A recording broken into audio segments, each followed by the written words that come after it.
Good afternoon. You are in the 2 o'clock session that is different on the online app than it is on the sheet of paper. So on the online app, it says that this is going to be something different. But on the sheet of paper, this is the state perspectives on Hurricane Florence and emergency management. So I want to make sure everybody knows that they're in the right place. Good job. Welcome. I am excited to introduce to you two wonderful people. Colleen Kiley is the GIS manager for the Risk Management Office in North Carolina Emergency Management.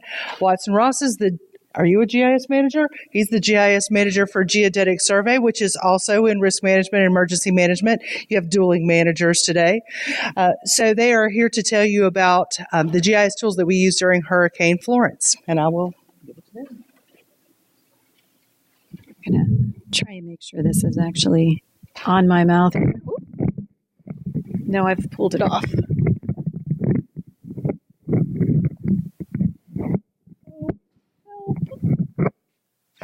I broke the top off.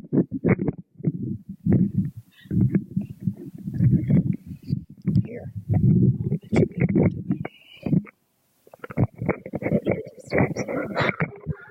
Sorry, guys.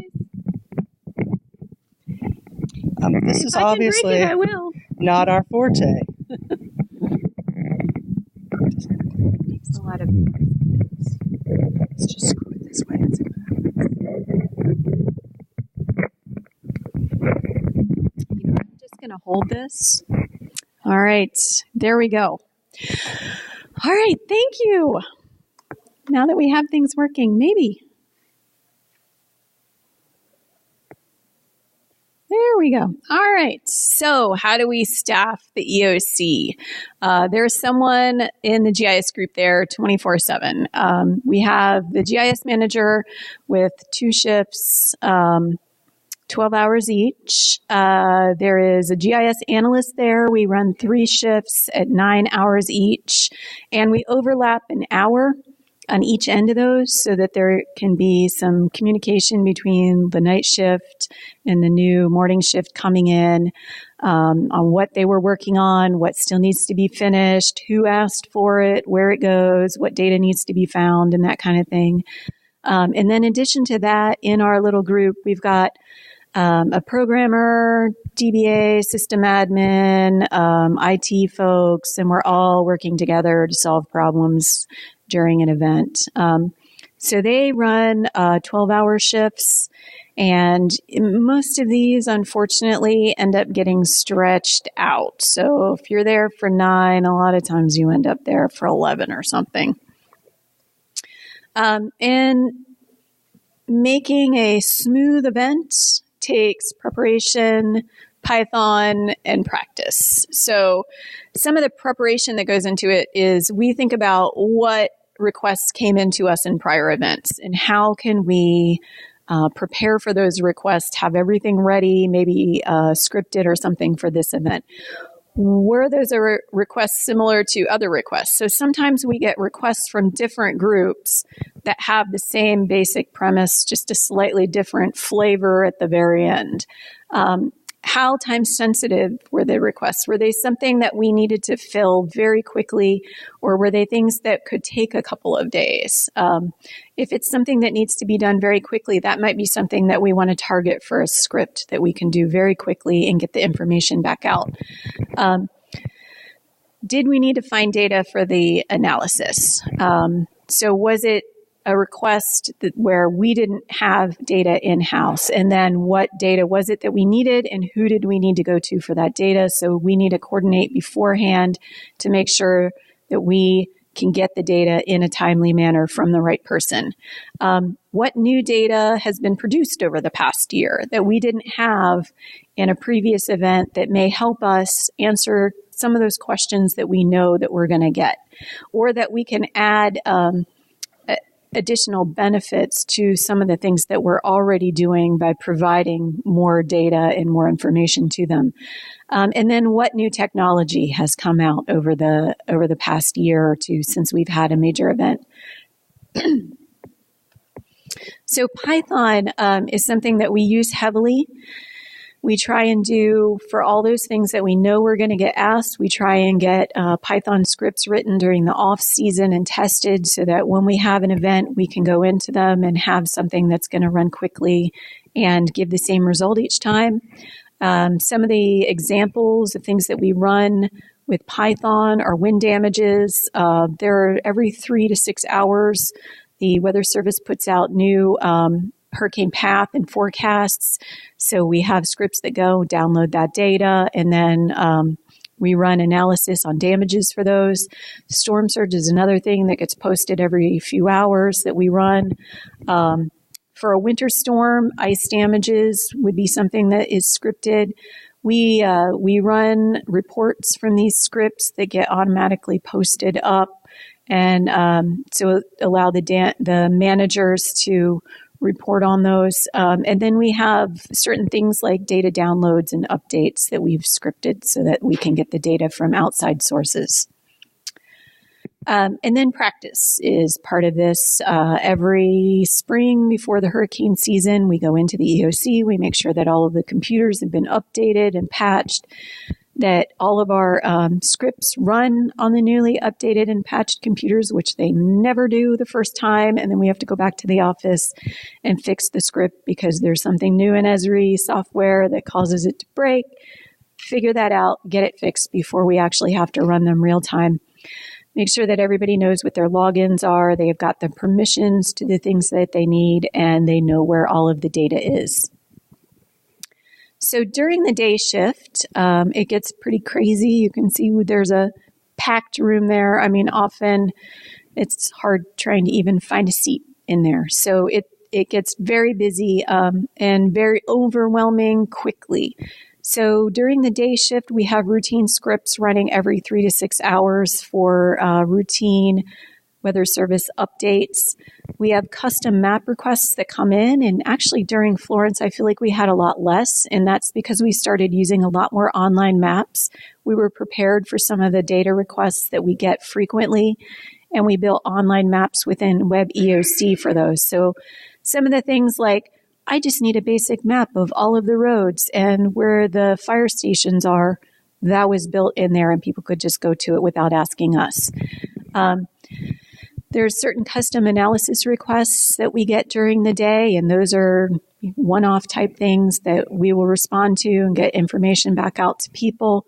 And those usually come in through Web EOC, or people call us directly, and then we have to enter it in as a request so that they're documented. And then we've got aerial imagery coordination, which Hope did most of this time. So some of the things that I do, a lot of coordination between different groups. So when you're there as the GIS analyst in the EOC during an event, you're coordinating requests from multiple groups. You're trying to get data out to multiple different levels of agencies, from feds all the way down to the municipalities. And so one of the things that was a coordination type thing was our damage assessment tool. This was an ArcGIS online map, but it's locked down. So it's within a damage assessment group, which required coordination, because there's actually quite a few damage assessment apps available for you out there. I think Esri's got one, FEMA has one, various different local agencies have them. But so that we could see everything in one map, what we did was we coordinated between those groups to get the people who were using the different flavors into our damage assessment group. And then we fed their data into our group and up through our map. So it was a way to consolidate it. This required a collector app. So there was a lot of calls that I got from people who wanted to use that app and needed the information, the technical documents on how to use it. And then there was a dashboard. And so sharing that dashboard with the managers so that they could see quickly in real time how many damage assessments were going on in the field, where people were doing damage assessments, and what the level of damage they were seeing out there was. And so there's also ArcGIS online user management, because this is locked down to within a group. There's management involved of setting up usernames and passwords, and when people forget their passwords, resetting it for them. And then there was coordination with the private industry. So this go around, we were actually able to work with 3 private groups that were doing damage assessments for various local municipalities and counties to get their data uploaded automatically. Their data was going up to their system as well as ours in real time. The high watermark app was another thing that we coordinated with different groups. So this one was more of a communication type coordination, getting the word out. This is essentially a crowdsourced type app. It's really just a website. People can go to the website if they've got the link. They can take a picture of where they see a high water line and capture the location, and then our geodetic surveyors go out there and survey in the point for later. Road conditions was another thing that we did sort of a mashup of. We started with TIMS. We'd been working with DOT prior to this event to get a web service of the TIMS incidents. We set that into a map, and then our programmer got the Waze data, Gas Buddy data in there, and then we realized in the middle of all this that we could also get Esri road conditions, so we put that in there too. So because we didn't have one dedicated place where we were seeing actual lines of road closures, we mashed up a whole bunch of things so that people could kind of see where all those road closures were. Inundation is another thing that we were coordinating over this time. People are asking for it a lot during the day shift, and I'm sure even during the night shift. So explaining to them where we were in the process, what we do, how long it takes. And because inundation takes so long, because what we're doing is we're looking at the flooding levels, and flooding can take over a week during an entire event to go through the process. So this is not something that gets produced quickly. We may have a few counties that we can do, but then it takes time for all the rest of the counties for the entire event to get added in. So when people are asking where is it flooding right now, our job is to point them to our FIMAN system. And this one was something that was great for us during the event because it was up and running, and also a little scary for us because it was getting pegged. It was hitting the national news. And when that was happening, we were getting hits from like over in Asia, just checking out the system. So it killed one of our servers, and we had to actually redo the server that our web EOC services were on in the middle of the event. So that was one of the things that during the day and even into the night shift of one of the days of the event, we were rebuilding web services during that day. So FIMAN is our system for what is happening right now. Where is it going to flood? Because it's got that scenario capability. And then the inundation that I showed you, and the last slide is sort of our first cut for inundation, where we've got some limitations on that are tied to the studies, the flood studies that it's based on. And it's based on a 10, 25, 50, 100, or 500 year flood. Because Florence was such a high impact event in certain areas, we actually did have new 1,000-year flood modeling done for 2 or 3 rivers, I think. But in general, this is we pick one of these 5 returns per county, and that's what gets put into this layer. And then one of the things that the limitations of this is it's missing some of the localized flooding, where you've got a small drainage area, maybe the ditches are plugged up, it causes localized flooding in the neighborhood. Those kinds of things aren't going to be covered in this layer. And then the long-term type inundation would be something that would take weeks or months, because it would rely on those high water marks and then modeling of where the actual water surface was. So with that, I'm going to hand it over to Watson, who was our manager on the night shift. Thank you, Colleen. As she said, I was the designated night shift person, and I like the night shift because it's quiet. It's still very, very busy, but it's quiet, and she showed the photo of the room that was full of folks. There's only a few people in there overnight, and I find it easy to get a lot of work done overnight.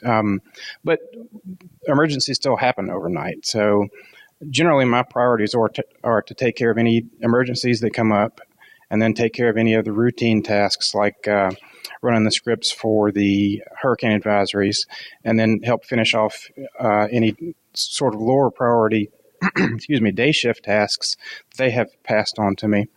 And then with any other time I've got left, I just write scripts to help automate anything that that we need to run a little bit faster. So one of the things that Colleen was talking about inundation, and one of the quick and dirty ways that we found to sort of look at localized inundation is what we call a wet-dry map. And basically, we just take the terrain data set, and if, for instance, someone will come up and say, all right, I've got an incident or I've got interest in a particular area. We talk to the hydraulic engineers to try to find out what is the approximate level of flooding at the moment or expected level of flooding in that area, so that we can get the water surface elevation from them.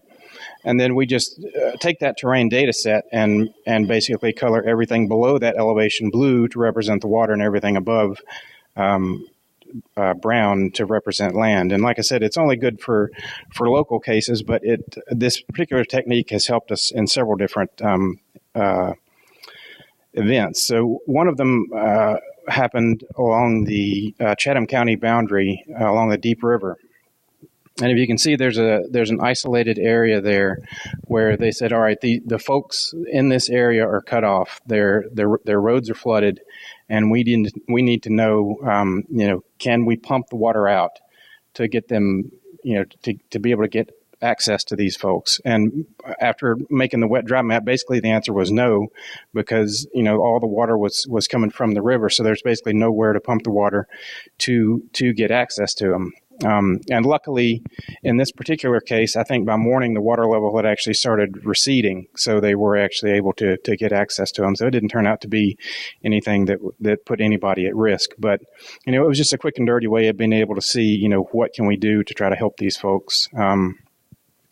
So like I said, there's that case along the Chatham-Lee boundary. During Hurricane Matthew, there was a need for one of these maps down in Fairbluff. They were trying to place emergency equipment, but they knew that the water level was still rising, so they needed to know where they could put the equipment such that they would still be able to get out, if the water level came up as high as they thought as they thought it was going to.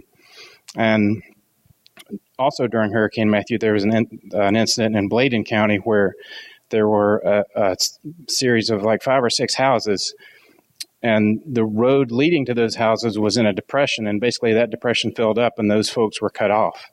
And they needed to be able to pump that water out so that those folks could get out. And I actually, before I became a GIS manager, I worked as a stormwater engineer. So this was a good sort of blending of my past and current career. So I was able to take that wet dry map and estimate the amount of water that was in that bowl and estimate, how big the pumps needed to be to get that water out.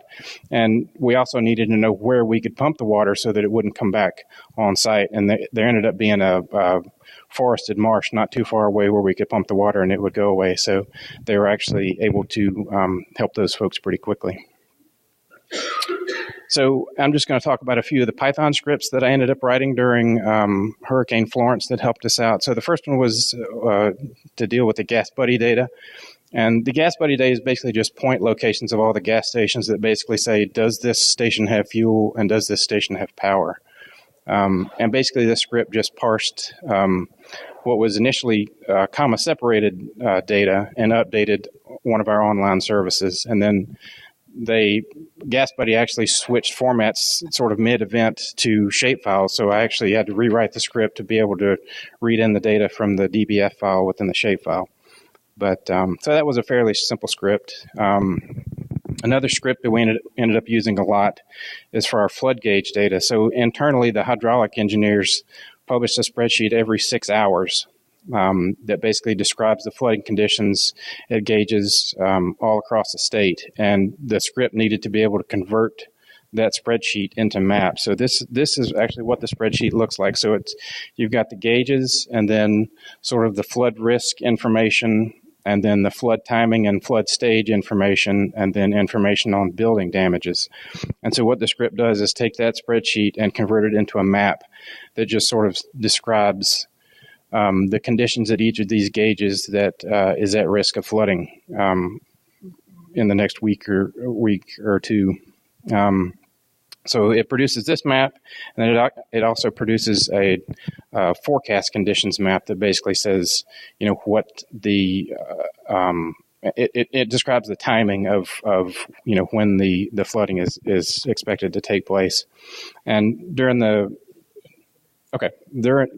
course of the event, we also updated it to produce a map that described the actual day of the peak. So it was color-coded by which day the gauge was expected to peak, and color-coded another map that was color-coded to indicate the number of days before that gauge would recede down to a normal level.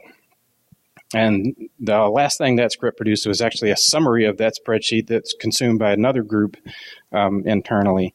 And trying to create that spreadsheet was a very tedious task, and using Python made it very, very simple. And I know I appreciated that, being able to simplify that, and I hope my coworkers did too, because it was that summary spreadsheet was kind of a pain that last summary spreadsheet was kind of a pain. So the last script that I did, and I'll run through this really quickly, was to help analyze the Civil Air Patrol imagery. So the Civil Air Patrol flies once conditions are safe, and they basically just have a pilot and then another person just taking photographs out the window with a handheld camera. And they produce a lot of imagery. And this is just, I think they mostly take pictures of infrastructure and potential damage to infrastructure. So this is a photo of where it's a substation that it looks like they've put sandbags around. But during Florence, the National Guard offered up some of their staff to help us review this imagery, but they had very limited access to GIS software. So what we had to do is come up with a way to convert that imagery to KMZ so that they could just use Google Earth to review the imagery. And I was actually fairly proud of this one, because starting off, I had no idea if this was even possible. So the National Guard guy and I just sat there and brainstorming, how are we going to be able to do this? And overnight we came up with a script that allowed them to be able to zip those files up and review them pretty quickly. So I think, so I think that's about it. If anybody has any questions. Sure.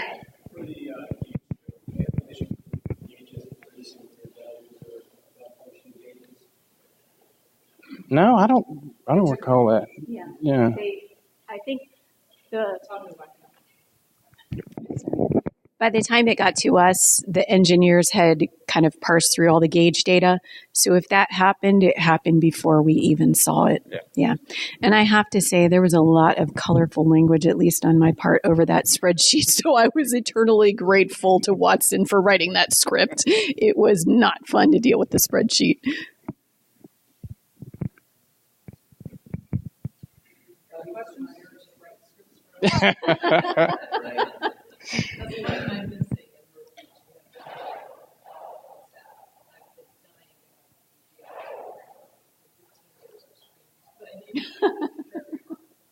You can't have him.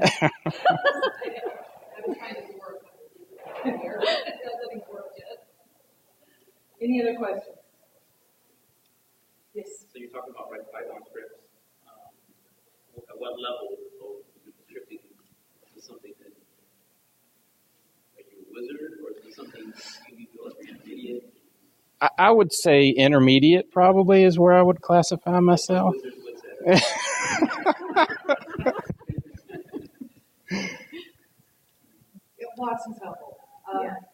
two guys in the office that actually deal with Python scripting, Colleen actually scripts as well. But some of the stuff that those two guys are doing, I would consider advanced. But I think Watson actually took a class where he did Two classes. he took 2 classes in Python. The other guy we had actually kind of learned it on his own, cussing and screaming the whole time. So take a class. The class, Watson dealt with it much better than the other one did. All right. I thank you guys. Have a great day. Thank you. Yeah.